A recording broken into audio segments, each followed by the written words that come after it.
اب مجھے بھی لگتا ہے کہ تمہیں اس بات پہ کوئی اعتراض نہیں ہوگا، میں تمہاری شادی زباریہ سے کروانا چاہتا ہوں۔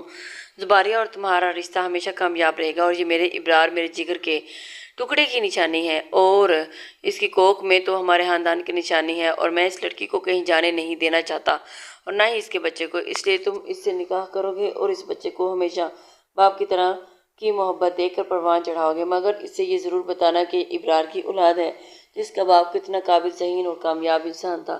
طارق صاحب کی آنکھوں میں تیرتے موتی لیے بولے تھے، اور بلاج یوں تھا کہ جیسے اسے دوسرا سانس ہی نہیں آئے گا۔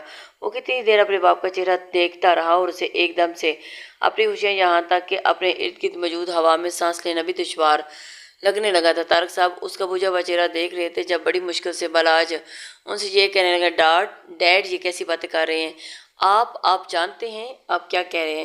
طارق صاحب اپنے پوتے کو سینے سے لگائے کہنے لگے کہ ہاں میں جانتا ہوں، اور یہ سب کچھ میں رومان کے لیے ہی کر رہا ہوں، اور مجھے پورا یقین ہے کہ تم میری اس بات سے انکار نہیں کرو گے، اور وہ لڑکی اچھی ہے، معصوم ہے، اور تمہارے ساتھ کافی جچے گی۔ وہ پوری طرح سے اسے مادہ کرنے کی کوشش کر رہے تھے، مگر وہ کچھ بغیر بولے ہی چپ چاپ اٹھ کر اپنے کمرے میں آ چکا تھا۔ اسے اپنے باپ کی یہ بات ہضم نہیں ہو رہی تھی، اور فوراً جھرجھری لے کر رہ گیا تھا۔ اس نے آج تک کبھی کسی کی استعمال شدہ چیز نہیں پہنی تھی۔ اگر بچپن میں اس کے دوست اس کے کھلونوں کو ہاتھ لگا دیتے تو اپنے کھلونے توڑ دیا کرتا تھا، یا پھر وہ کھلونے کچرے میں ڈال دیتا تھا۔ اسے غصہ آتا تھا کہ کوئی اس کی من چاہی چیز کو ہاتھ بھی لگاتا پھرے، اور پھر اپنے لائف پارٹنر کو بھلا ہوا کیسے چوز کر سکتا تھا جو اس کے بھائی کے استعمال میں رہ چکی اور اس کی بیوی بن کر۔ وہ تو ہمیشہ ایسی لڑکی کی چاہ رہا تھا جو اس کے علاوہ پہلے کسی مرد کی ہوئی ہی نہ ہو۔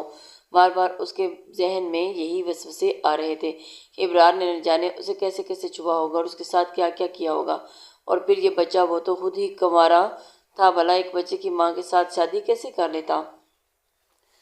ساری رات اس کی یوں ہی گزر گئی۔ وہ کبھی کبھار سگریٹ پی لیا کرتا تھا جب طارق صاحب اسے حد سے زیادہ ڈانٹا کرتے تھے، لیکن آج اس کی پوری رات زیادہ سگریٹ پھونکتے ہی گزر چکی تھی، اور اس کے کمرے کے ساتھ ہی زباریہ کا کمرہ تھا۔ دھواں اس کے کمرے تک بھی پہنچ رہا تھا، اور شاید رومان کو اسی وجہ سے کھانسی بھی لگ چکی تھی۔ وہ تو پہلے اٹھ کر کمرے کی کھڑکیاں باہر دیکھنے لگی۔ اس گھر میں اس نے اس سے پہلے تو کبھی بھی کسی کو سگریٹ جلاتے ہوئے بھی نہیں دیکھا تھا، لیکن آج جب دھوئیں کی بو بلاج کے کمرے سے آنے لگی تو وہ اسے غصہ آ چکا تھا۔ رومان کو مسلسل کھانسی آ رہی تھی، ایسے تو اس کی طبیعت خراب ہو جاتی۔ اس نے تو بغیر دروازے پر دستک دیے ہی دروازہ کھول دیا تھا۔ سامنے رف حالت میں موجود بلاج اسے اپنے سامنے دیکھ کر ناگواری لے آیا تھا۔ وہ غصے سے کہنے لگا کہ یہ کیا طریقہ ہے آپ کو؟ ذرا بھی احساس نہیں کہ گھر میں ایک بچہ موجود ہے اور اس کی صحت پر کیا اثر پڑے گا؟ رومان کو کھانسی آ رہی ہے اور اس کی آنکھوں سے پانی بھی آ رہا ہے، اور بند کریں یہ سگریٹ ورنہ میں ابھی جا کر انکل کو بتا دوں گی۔ زباریہ کو اس پل اپنے سامنے دیکھ کر بلاج کا تو دماغ ہی گھوم چکا تھا۔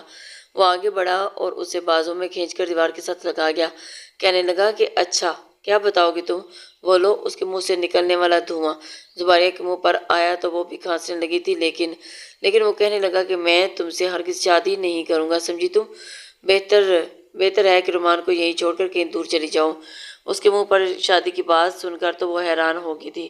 زباریہ کا بھی ماتھا ٹھنکا تھا، کہنے لگی کہ پاگل ہو گئے ہیں کہ نشہ کر کے بیٹھے ہو، کیسی بےہودہ باتیں کر رہے ہو میں تم جیسے سر پھرے آوارہ لڑکے سے کیوں شادی کروں گی؟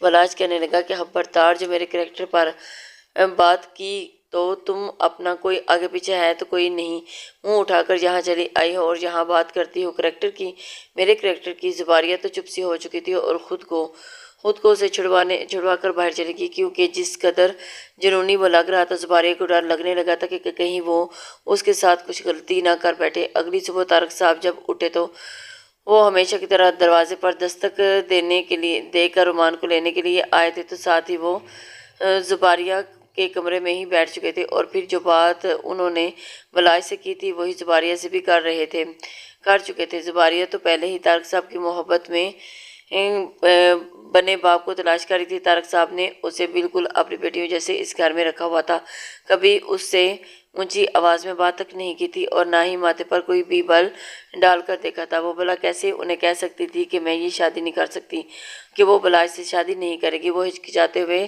کہنے لگی کہ آپ بڑے ہیں، جو فیصلہ کریں گے مجھے منظور ہوگا، لیکن آپ اپنے بیٹے سے پوچھ لیں، میں بیوہ ایک بچے کی ماں کو بھلا کیسے وہ اپنائیں گے مجھے۔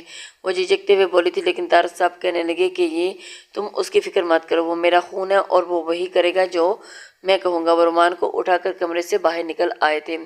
وہ جب بغیر ناشتہ کیے ہی بلاج گھر سے باہر جا چکا تھا۔ انہوں نے اس کو آواز دے کر روکا اور پھر کہنے لگا، بلاج میرے کمرے میں آؤ۔ بلاج جو بڑا ضبط کیے ہوئے بیٹھا تھا، ایک بار پھر زباریہ کا نام سن کر اسے غصہ آ گیا تھا۔ کہنے لگا کہ ڈیڈ، میں کبھی بھی ایسی لڑکی سے شادی نہیں کر سکتا جسے میرے بھائی نے ٹیشو پیپر کی طرح استعمال کر کے چھوڑ چکا ہو، اور میں ایک کماری لڑکی سے شادی کروں گا۔ بس کہہ دیا میں نے، یہ ایسے بھی اس کے گھر میں رہ سکتی ہے، ضروری نہیں کہ اسے میرے ساتھ رشتہ ازدواج میں منسلک کیا جائے۔ وہ پہلی بار اپنے باپ کے سامنے اس قدر اونچی آواز میں بولا تھا، اور طارق صاحب تو پہلے ہی دل کے مریض بن چکے تھے۔ فوراً ہی اس کا ہاتھ اپنے سینے پر گیا تھا اور دل میں دورے کی ٹیس اٹھنے لگی تھی۔ بلاج فوراً آگے بڑھا، مگر وہ اپنا ہاتھ اٹھا کر اسے پیچھے کر چکے تھے۔ کہنے لگے کہ کوئی ضرورت نہیں ہے جب تمہیں میرے قریب آنے کی۔ میرا وہی ایک قابل بیٹا تھا جو میرے لیے ایک دفعہ کہنے پر اپنا سر جھکا لیا کرتا تھا، لیکن تم شروع ہی سے نافرمان رہے ہو۔ بلاج ہڑبڑاتے ہوئے کہنے لگا، نہیں ڈیڈ، ایسا نہیں ہے، میں نے ہمیشہ آپ کی ہر بات مانی ہے، لیکن شاید آپ کو ہی ابرار بھائی سے زیادہ محبت تھی، تبھی تو آپ کو مجھ میں صرف نقص ہی نقص نظر آتے ہیں۔ وہ بھی اپنے دل میں موجود برسوں سے چھپی ہوئی بات کو کہے بغیر ہی رہ نہ سکا، لیکن پھر اپنے باپ کی حالت دیکھ کر کہنے لگا کہ آپ یہی چاہتے ہیں نا کہ میں رومان کی خاطر اس کی ماں سے شادی کر لوں؟ تو رومان مجھ سے بھی بہت عزیز ہے، میرے مرحوم بھائی کی نشانی ہے، اور اسی طرح اسی کی خاطر زباریہ سے نکاح کرنے کے لیے میں تیار ہوں۔ طارق صاحب کے چہرے پر ایک امید سی بری مسکراہٹ آئی تھی، جبکہ یہ بلاج جانتا تھا کہ اس کے دن میں کیسے بھبوکے چل رہے ہیں۔ جب اس نے یہ بات کہی تھی، 2 دن بعد جمعہ آنے والا تھا، اور اسی جمعے کو بلاج اور زباریہ کا نکاح رکھا گیا تھا۔ طارق صاحب کافی خوش دکھائی دے رہے تھے، اور زباریہ دلہن بن کر ہلکے پھلکے میک اپ میں بے تحاشا خوبصورت لگ رہی تھی۔ سنہرے لمبے گھنے بال کمر تک پھیلے ہوئے تھے، اور مولوی صاحب موجود تھے، ایجاب و قبول ہو چکے تھے، اور یہ سب کچھ بلاج کو ایک خواب سا لگ رہا تھا۔ زباریہ کو دیکھ کر اس کے دل میں کچھ ہوا تھا۔ اس کا یہ روپ اس نے پہلی دفعہ دیکھا تھا۔ بلا شبہ وہ بے تحاشا حسین تھی، اسے دیکھ کر کوئی بھی اس کے دیوانہ ہو سکتا تھا، لیکن ایک بات جو بلاج کے دل میں آڑے آ رہی تھی وہ یہ تھی کہ وہ کسی اور کی بیوی رہ چکی تھی، اور وہ اس کے بلاج کے ساتھ دوسری شادی تھی۔ ایک بار پھر وہ دماغ میں وہی وسوسے آنے لگے تھے، اور یہ ایک دفعہ پہلے بھی دلہن بنی ہوگی، اور پھر دلہن بن کر کمرے میں بیٹھی ہوگی، اور پھر اس کا شوہر یعنی اس کا بھائی اس کے پاس گیا ہوگا اور اس سے نہ جانے کیسی کیسی بے باک باتیں کی ہوں گی، اور وہ اس کے ساتھ یہ سب کچھ کرے گا۔ یہ سب اس کے دماغ اور سوچ کر وہ ایک بار پھر حقارت بھری نظروں سے اسے دیکھنے لگا تھا۔ جب کمرے میں آیا تو وہ دلہن بنی بیڈ پر بیٹھی تھی، اور اس کی گود میں بلاج تھا، رو رہا تھا، اور وہ اسے فیڈ کروا رہی تھی، لیکن بار بار وہ روتا اپنا منہ جھٹک رہا تھا، اور اپنے بھاری بھرکم لہنگے کو سنبھالتی بار بار اس کا چہرہ پکڑ کر خود سے لگا رہی تھی کہ بیٹا ضد نہیں کرتے، پلیز ماما کو تنگ مت کرو، ماما پہلے ہی بہت تھکی ہوئی ہے، پلیز پی لو نا، ماما خود بھی بھوکی ہے۔ لیکن وہ اپنا چہرہ اس کے سینے سے ہٹا کر پھر سے رونے لگا۔ جیسے ہی اس نے دیکھا کہ بلاج سامنے کھڑا یہ منظر دیکھ رہا ہے، جلدی سے اس نے رومان کو خود سے اللہ کر کے ٹھیک کیا تھا، اور پھر ایسے ہی چپ کروانے لگی تھی۔ رومان کے رونے کی آواز سن کر طارق صاحب بھی اس کمرے میں آ چکے تھے۔ انہوں نے ملازمت سے کہا تھا کہ بلاج کو میرے پاس لے آؤ، وہ اپنے دادا کے پاس آئے گا تو چپ ہو جائے گا۔ ملازمہ رومان کو اس سے باہر لے کر آ چکی تھی، اور رومان بھی جب چپ ہو چکا تھا، جیسے زباریہ دوبارہ بیڈ پر گرنے کے انداز میں بیٹھی تو بلاج اس کے سامنے چلا گیا اور ایک نظر اسے سر سے پیروں تک دیکھا، پھر کہنے لگا، جب ابرار بھائی سے تمہاری شادی ہوئی تھی تب بھی کیا اتنی ہی تیار ہوئی تھی؟ زباریہ نے نظریں اٹھا کر اسے دیکھا تھا، ایک گہری سانس خارج کر کے کہنے لگی تھی کہ مجھے اس ٹاپک پر کوئی بات نہیں کرنی۔ وہ کہنے لگا، کیوں؟ کیوں بات نہیں کرنی؟ مجھے تو کرنی ہے، تمہیں پتہ ہے مجھے کسی کی استعمال شدہ چیزیں استعمال کرنے کا بھی کوئی شوق نہیں ہے۔ میں نے آج تک اپنے کھلونے کبھی اپنے بھائی کو بھی نہیں دیے تھے اور نہ ہی اپنی بہن کی استعمال شدہ چیزوں کو خود استعمال کیا تھا، لیکن قسمت دیکھو کہ مجھے ان کی جھوٹی بیوی مجھے مل گئی، جس کا تو تم حسین ہو۔ مجھے نہیں لگتا کہ ایک رات بھی میرے بھائی نے تمہیں بخشا ہوگا۔ زباریہ کا تو خون کھول اٹھا تھا، فوراً اٹھ کھڑی ہوگی، کہنے لگی کہ بلاج پلیز اس سے زیادہ ایک اور لفظ نہیں دوبارہ۔ اگر آپ نے مجھ سے اس طرح کی باتیں کی تو میں بالکل بھی لحاظ نہیں کروں گی، آپ کے ڈیڈ کو جا کر بتا دوں گی کہ آپ بار بار میرا ماضی میرے سامنے لا کر رکھ رہے ہیں۔ اپنے باپ کی دھمکی سن کر وہ چپ ہو چکا تھا، لیکن دل میں اٹھ رہے ابال وہ کیسے کم کرتا؟ اور زباریہ بیڈ سے اٹھ کر ڈریسنگ ٹیبل کے سامنے جا کر کھڑی ہو گئی تھی اور اس بھاری بھرکم جویلری کو اتار کر سائڈ پر رکھنے لگی تھی۔ کچھ دیر کے بعد ہی چینج کر کے وہ صوفے پر جا کر بیٹھ چکی تھی، جبکہ بلاج صاف کہہ چکا تھا کہ خبردار جو بیڈ پر آنے کا سوچا بھی تو، بلکہ میں تو تمہیں اپنے کمرے میں بھی برداشت نہیں کر سکتا۔ بہتر ہے کہ جیسے ہی ڈیڈ سو جائیں تو دوبارہ اسی کمرے میں چلی جانا۔ لیکن تب بھی رومان ایک دفعہ پھر رونے لگا اور ملازمہ دروازے پر دستک دینے لگی تھی۔ زباریہ نے رومان کو گود میں اٹھایا اور وہیں صوفے پر بیٹھ کے وہ بلاج کی موجودگی میں تو اسے فیڈ نہیں کروا سکتی تھی، اس لیے اس نے اٹھ کر اپنے پہلے والے کمرے میں آ گئی اور وہ بھی ڈھیٹ بنا بیٹھا رہا اور بڑی مشکل سے اس نے فیڈ کیا تھا اور سویا تھا۔ جیسے ہی دوبارہ زباریہ بلاج کے کمرے کی طرف گئی تو اسے جھٹکا لگا تھا، کیونکہ بلاج کے کمرے کو لاک کر کے سو چکا تھا۔ زباریہ ایک گہری سانس خارج کر کے واپس اسی کمرے میں آ چکی تھی۔ طارق صاحب سے بھی یہ معاملہ 3 دن سے زیادہ چھپا نہ رہ سکا اور ایک بار صبح جب وہ فجر کی نماز کے لیے اٹھے تو انہیں زباریہ کے کمرے سے رومان کے رونے کی آواز آ رہی تھی، اور جب انہوں نے دروازے پر دستک دی تو زباریہ نے دروازہ کھولا تو دونوں اس کے کمرے میں دیکھ کر طارق صاحب تو فوراً چلا کر بلاج کو بلایا۔ بلاج ہڑبڑا کر اٹھا تھا، کہنے لگا کیا ہوا ڈیڈ، سب خیریت تو ہے نا؟ ان کے منہ میں جو آیا تھا وہ بولتے چلے گئے، کہنے لگے کہ یہ بیوی ہے تمہاری اور اسے تمہارے کمرے میں ہونا چاہیے۔ اس کمرے میں کیا کر رہے ہیں؟ کیا تم یہ میرے مان کا پاس رکھ رہے ہو؟ اپنی بیوی کو خود سے الگ رکھ رہے ہو؟ ایک دفعہ پھر سے سر جھکا کر وہ کہنے لگے کہ سوری ڈیڈ، زباریہ کو اور مجھے اس رشتے کو اپنانے میں وقت چاہیے تھا، تب ہی میں اور یہ الگ کمروں میں سو رہے تھے۔ طارق صاحب کہنے لگے کہ ایک بات میری کان کھول کر سن لو، ایک کمرے میں رہو گے تو ہی ایک دوسرے کو سمجھ پاؤ گے۔ اگر آئندہ تمہاری طرف سے مجھے کوئی شکایت کا موقع ملا تو مجھ سے برا کوئی نہیں ہوگا۔ اس نے اس وقت تو خاموشی طاری رکھی، لیکن جیسے ہی طارق صاحب وہاں سے گئے تو دانت کچکچا کر زباریہ کو دیکھنے لگے، جو گھور کر اسے دیکھ رہی تھی، اور پھر اپنے کمرے میں چلا گیا تھا۔ زباریہ کو بھی اسی کمرے میں ہی آنا پڑا تھا۔ زباریہ کا زیادہ تر وقت کچن میں گزرتا تھا، طارق صاحب کے لیے پرہیزی کھانا اور پھر جان بوجھ کر بلاج کی فرمائش پر یہ جانتے ہوئے بھی کہ اس نے رومان کو بھی سنبھالنا ہے، پھر بھی زیادہ تر وقت کچن میں ہی گزارتی۔ پھر بھی ایک عجیب ہی طرز کی ڈش کے نام لے کر اسے کہا جاتا کہ آج رات کو میں یہ کھاؤں گا، اور وہ گھن چکر بنی عجیب و غریب کھانے تیار کرنے میں اپنا سارا دن گزار دیا کرتی تھی۔ گھر کے باقی کام تو ملازمہ ہی کر دیا کرتی تھی۔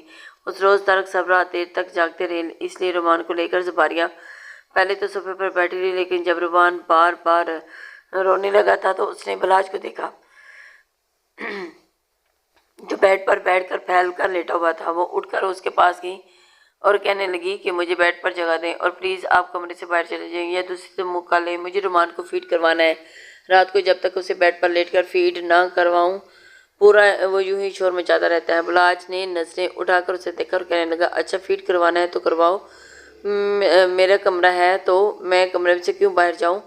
زباریہ کچھ دیر تو سوچتی رہی، لیکن رومان جس قدر گلا پھاڑ پھاڑ کر رو رہا تھا، وہ خود ہی بیڈ پر بلاج کی طرف منہ کر کے دوسری طرف منہ کر لیتی تھی، اور جانب اس نے رومان کو لٹایا تھا، اور بلاج ایک نظر اسے دیکھتا رہ گیا، اور جس طرح وہ لیٹ کر رومان کو فیڈ کروا رہی تھی اس کی تو نظریں بے ساختہ ہی موبائل سے ہٹ کر اس کی طرف جانے لگی تھی۔ زباریہ کی اس کی جانب بیک تھی، لیکن پھر بھی اس کا حسین فگر اور لمبے گھنے بال جو جھٹکا کھانے سے بلاج کی رانوں پر آ گرے تھے، وہ اس کے بالوں کو چھوئے بغیر نہ رہ سکا تھا اور اس کے بالوں کو اپنے ہاتھوں میں پکڑ کر وہ اپنے ناک کے قریب لے گیا تھا۔ اس کے بالوں سے ایک خوبصورت اٹھنے والی خوشبو بلاگ کو کسی اور ہی دنیا میں پہنچا رہی تھی۔ وہ اس میں کھوتا چلا جا رہا تھا اور زباریہ جب سے اس گھر میں آئی تھی بہت ہی کم کسی سے بات کرتی تھی۔ بلاج نے اسے اتنی سنائی تھی لیکن پھر بھی اس نے پلٹ کر بلاج کو ایسا جواب نہیں دیا تھا، بلکہ اس کی بیوی ہو کر وہ بھی اس پر کوئی حق نہیں جتا رہی تھی۔ دھیرے دھیرے بلاج کی نظریں خود بخود ہی اس کی جانب اٹھنے ہی لگی تھی اور ابھی وہ اس کے بالوں کو پکڑ کر محسوس ہی کر رہا تھا جب زباریہ کو اپنے بال تھوڑے کھینچتے ہوئے محسوس ہوئے تھے۔ اس نے پلٹ کر دیکھا تو بلاج اس کے بالوں کو پکڑ کر بلاج فوراً ہڑبڑا کر اس کے بالوں کو اپنی رانوں سے ہٹا کر دور کرنے لگا تھا۔ کہنے لگا کہ صرف لیٹنے کا کہا ہے، یہ نہیں کہا کہ تم یوں اپنے بال مجھ پر گرا کر میرا بیڈ خراب کرو۔ زباریہ اسے گور کر دیکھنے لگی اور پھر کہنے لگی کہ چپ رہو، رومان سو رہا ہے، اگر مزید شور کیا تو رات 2 بجے تک اپنا الارم بند نہیں کرے گا۔ وہ چپ ہو چکا تھا لیکن کب بچے کو پیٹ کرواتے کرواتے زباریہ بھی سو چکی تھی، اسے خبر ہی نہیں ہے۔ رومان کو سینے سے لگائے وہ گہری نیند میں تھی جب بلاج بھی موبائل چلاتے چلاتے وہیں سو چکا تھا۔ یوں ہی سوئے ہوئے وہ زباریہ کی کمر پر ہاتھ ڈال کر اسے اپنے قریب کر گیا تھا اور پھر اس کی گردن کے قریب سر رکھ چکا تھا، اور رومان جو ابھی تک سو رہا تھا اس کے وجود میں سختیاں آ چکی تھی اور زباریہ گہری نیند میں تھی لیکن جب اسے انتہائی سخت سا لمس محسوس ہوا تو وہ کانپ چکی تھی۔ فوراً ہوش میں ہی جب دیکھا تو بلاج اس کی کمر میں ہاتھ ڈالے اسے اپنے بالکل باہوں میں بھر چکا تھا اور اس کی گرم سانسیں اپنی گردن پر محسوس کر کے وہ ہڑبڑا سی گئی تھی اور فوراً اس جھٹکا کھانے لگی تھی، چھڑوانے لگی، لیکن بلاج کی گرفت کافی سخت ہو گئی تھی اور پھر اس کے وجود کی سختی اسے اپنی رانوں پر محسوس ہو رہی تھی۔ اس سے ہٹانے کی کوشش کی تھی لیکن بلاج نیند میں تھا اور اس نے اسے نہیں چھوڑا تھا۔ بلاج زباریہ گھبرا گئی تھی، فوراً بلاج کو کہنے لگی چھوڑو مجھے، یہ کیا کر رہے ہو آپ؟ ہوش میں تو ہیں؟ ہوش میں تھے، ایک طرف تو مجھ سے نفرت کرتے اور دوسری طرف جاگی نا آپ کی مردانگی۔ آپ کے اس کے یوں چلانے پر بلاج بھی نیند سے اٹھ چکا تھا اور خود کو اس کے اتنے قریب دیکھ کر تو اسے جھٹکے سے اسے چھوڑ دیا تھا۔ اس کے وجود سے اٹھنے والی مہک، اس کا نرم گزار وجود اس وقت بلاج کو بھی الگ ہی دنیا میں پہنچا چکا تھا۔ فوراً کہنے لگا بیوی ہو تم میری، حق رکھتا ہوں تم پر، تمہیں تو میرا احسان ماننا چاہیے کہ میں اس کے باوجود تمہارے ساتھ اس رشتے کا آغاز کرنے والا تھا، لیکن مجھے لگتا ہے کہ تم اپنے سابقہ شوہر کو ابھی تک یوں ہی منع کرتی رہتی ہوگی نا، پتہ نہیں تم نے ان کا بچہ کیسے پیدا کر لیا۔ ایک بار پھر اس کے منہ میں جو بھی آیا تھا، یہ الفاظ سن کر زباریہ کی آنکھوں میں آنسو آ چکے تھے۔ کہنے لگی کہ کیوں مجھے بار بار یہ سوچنے پر مجبور کرتے ہیں کہ میں نے ایک غلط انسان کا انتخاب کیا ہے۔ اگر میرے بس میں ہوتا تو میں کب کا آپ کو چھوڑ کر یہاں سے جا چکی ہوتی، لیکن رومان کی وجہ سے میں مجبور ہوں۔ ویسے تو سارا دن آپ کی آنکھوں سے نفرت ہی ٹپکتی رہتی ہے، لیکن میں آپ کو بھی کبھی اپنے وجود تک دسترس حاصل کرنے نہیں دوں گی جب تک آپ اپنے تمام تر الزامات مجھ سے معافی نہیں مانگ لیتے۔ سمجھ آئی آپ کو؟ آپ کی گرفت سے خود کو آزاد کروا چکی تھی۔ رومان کو اٹھانا چاہا لیکن وہ گہری نیند سو رہا تھا اور اگر وہ اسے اٹھاتی تو وہ رونے لگتا، اس لیے خود ہی اٹھ کر صوفے پر جا کر لیٹ چکی تھی، اور جبکہ رومان بلاج کو اپنے سینے سے لگائے کتنی دیر زباریہ کے الفاظ محسوس کرتا ہوا اس کا ضمیر اسے ہی ملامت کر رہا تھا۔ وہ کیوں بار بار اس لڑکی کا ماضی اس کے سامنے لا رہا تھا؟ اگر وہ کسی مرد کے ساتھ تھی بھی تو وہ نکاح میں تھی، نکاح کے بعد تھی، بغیر نکاح کے تو اس نے کچھ بھی نہیں کیا تھا۔ پھر اس نے زباریہ کی آنکھوں میں تیرتے ہوئے آنسو اس کے دل میں جا کر اندر تک چیر کر رکھ چکے تھے۔ زباریہ کا دل بھی دھڑک رہا تھا اور اس کے قریب سے اٹھ کر تو آ چکی تھی، لیکن پھر بھی اسے بار بار اس کے ہاتھ اپنی کمر پر محسوس ہو رہے تھے، کبھی پیٹ پر رینگتے ہوئے محسوس ہو رہے تھے اور کبھی کمر پر۔ دھیرے دھیرے بلاج کا رویہ زباریہ کے ساتھ بدلتا جا رہا تھا۔ اب اکثر رات کو جب رومان روتا تو وہ خود ہی اس کے ساتھ اٹھ کر اسے چپ کروانے لگتا اور اسے کہتا کہ تم سو جاؤ، میں اسے چپ کروا لوں گا، سارا دن بھی تو تم کام کرتی ہو، اسے سنبھالتی رہتی ہو، اور رات کو بھی، آئندہ سے رات کو میں سنبھالوں گا اور تم سو جانا، رات کو سنبھالنے کی ڈیوٹی میری ہے۔ زباریہ حیران تھی، اس روز اس کی طبیعت بھی خراب تھی، اس لیے وہ اسے منع نہیں کر سکی اور اٹھ کر صوفے پر سونے لگی، اور لیکن وہ خود ہی اسے کہہ چکا تھا کہ آئندہ کے بعد تم بیڈ پر ہی سو گی، رات کو رومان کی ماں کو ساتھ لا کر سونے کی عادت ہے، تم اسے فیڈ کروانے کے بعد صوفے پر جایا کرو۔ یوں بھی بلاج کے کہنے پر پھر بھی رومان کے ساتھ اس کے بیڈ پر ہی سونے لگی تھی۔ دھیرے دھیرے اس کے رشتے کے بیچ جو تھوڑی بہت رنجشیں تھی وہ دھلنے لگی تھی۔ بلاج کو آہر احساس ہو گیا تھا، زباریہ اچھی لگنے لگی تھی اور اس کی محبت میں گرفتار ہوتا جا رہا تھا۔ کبھی جو اس کے دل میں یہ باتیں گردش کرتی رہتی تھی اور وہ کسی اور سے پہلے شادی کر چکی تھی، لیکن باتیں اب خود ہی اسے بےمعنی سی لگنے لگی تھی۔ وہ اس زباریہ کو دل و جان سے چاہنے لگا تھا اور اس نے زباریہ سے اپنی چاہت دے کر اسے محبت کرنے لگا تھا۔ دونوں ایک دوسرے کو سمجھنے میں 2 مہینے لگے تھے تک کا وقت لگ چکا تھا، جب ایک روز طارق صاحب نے خود ہی کہنے لگے تھے، بلاج تم نے رومان کو بالکل باپ کی طرح جیسے محبت دیا اور مجھے امید ہے کہ جب تمہاری اپنی اولاد ہو جائے گی تب بھی تم رومان کو وہی مقام دو گے۔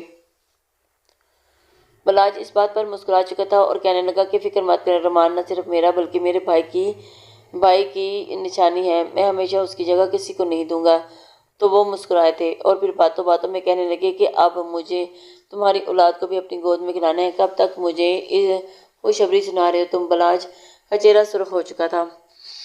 زباریہ ان دونوں کے لیے چائے بنا کر لا رہی تھی اور کمرے کے باہر ہی رک چکی تھی۔ شرم کے مارے اس کا تو چہرہ سرخ ہو رہا تھا جب بلاج مسکرا کر کہنے لگا کہ بابا آپ فکر مت کریں، بہت جلد آپ کو یہ خوشخبری مل جائے گی۔ ڈیڈ آپ کوئی حکم اپنے اس نالائق نافرمان بیٹے کے لیے، وہ طنزیہ انداز میں بولا تھا، لیکن طارق صاحب اس کے کندھے کو تھپڑ مار کر کہنے لگے تھے کہ تم بھی میرے قابل بیٹے ہو، میرے جگر کے ٹکڑے ہو۔ بس ماں باپ شروع سے ہی اگر اولاد پر پابندیاں لگاتے ہیں تو انہیں اپنے قابل اولاد کی مثال دیتے ہیں، تو وہ صرف اسی لیے تاکہ وہ سمجھیں کہ میں اولاد کو کبھی زمانے سے کبھی ٹھوکر نہ لگے۔ وہ اسے نصیحتیں کر رہے تھے اور وہ سر جھکا کر ان کی بات بھی میں سن رہا تھا۔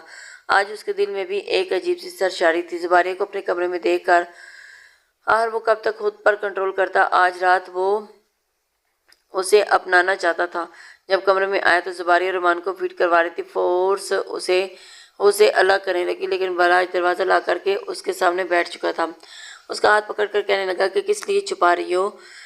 میں خود کو بیوی ہو تو پھر میری اور تمہارے بیچ کیسا پردہ؟ میرے سامنے ہی اس کو فیڈ کرواؤ۔ یہ سن کر تو اس کا چہرہ سرخ ہوا تھا اور کہنے لگا کہ بلاج یہ کیا کہہ رہی ہیں آپ؟ مجھے آپ سے شرم آتی ہے۔ وہ کہنے لگا کہ ابھی بھی شرم آتی ہے؟ ہمارے نکاح کو کتنے مہینے ہونے والے ہیں، ابھی تک تمہاری شرم نہیں اترے؟ واہ بھائی واہ! وہ اپنا نچلا لب پیس کر بولا تو زباریہ کا چہرہ سرخ ہونے لگا۔ وہ کچھ دیر وہ اسے جھجکتے ہوئے فیڈ کروا رہی تھی اور بلاج کی نظریں بار بار اس کی نوخیزیوں پر اٹھ رہے تھے۔ جیسے ہی وہ سو چکا تو فوراً ہی بلاج نے اسے اپنی گود میں لیا اور بیڈ کے ساتھ موجود جھولے میں اسے سلا چکا تھا۔ اس نے رومان کی روٹین ہی ایسی کر دی تھی کہ اب وہ فجر سے پہلے اٹھنے والا نہیں تھا۔ اسے سلا کر وہ زباریہ کی طرف پلٹا تھا۔ زباریہ کو بھی آج اس کے ارادے کچھ ٹھیک نہیں لگ رہے تھے۔ وہ بیڈ سے اٹھنے لگی تو فوراً ہی اسے بازو پکڑ کر اپنے قریب کر گیا تھا اور کہنے لگا، کب تک تڑپاؤ گی مجھے؟ بولو، کون بیوی ہے جو اپنے شوہر سے اس طرح سے دور رہتی ہے؟ کب تک میرا حق مجھے دینے کا ارادہ ہے تمہارا؟ زباریہ شرم سے چہرہ جھکا چکی تھی اور کہنے لگی کہ جب آپ کا دل چاہے، میں تو آپ کو کبھی بھی منع نہیں کیا۔ آپ خود ہی شاید مجھے اس قابل نہیں سمجھتے کہ میرے وجود سے سرور حاصل کر سکیں۔ اس کے منہ سے یہ الفاظ سن کر تو بلاج پورے وجود میں ایک سرشاری سی لہر دوڑ چکی تھی۔ فوراً ہی اپنی انگلیاں اس کی کمر پر ٹریس کرتے ہوئے کہنے لگا، تمہارے الفاظ کا میں کیا مطلب سمجھوں؟ کیا تم چاہتی ہو کہ میں تمہارے وجود میں اپنا پورا پور انڈیل دوں؟